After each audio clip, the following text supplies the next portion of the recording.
How to recover Bank of America user ID. Hello guys, this is Atticus and welcome back to another tutorial video. In today's video, I'll teach you guys how you guys can recover your Bank of America user ID.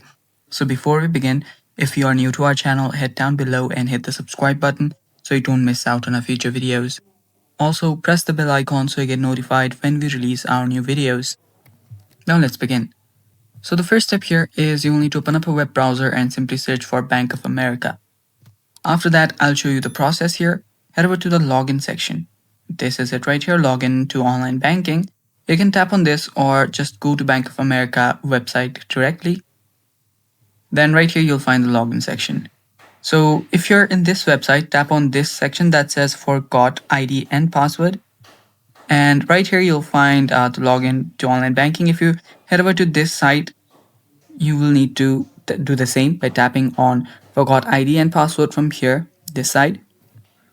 So wherever you click, from whichever site you go, you will end up in this website. So I'll just remove one. And now this is the initial process. What you'll need to do is enter your account number, the last 6 digits of it. And after that, your social security number or your tax ID number. So type that in, whatever your IDs are, and then tap on continue. After you do that, you can then move on to view your user ID or to create a new password, as it says right here. And yeah, that's basically how you do it. And thanks for watching. That's all for today's video. Stay tuned for more and bye-bye.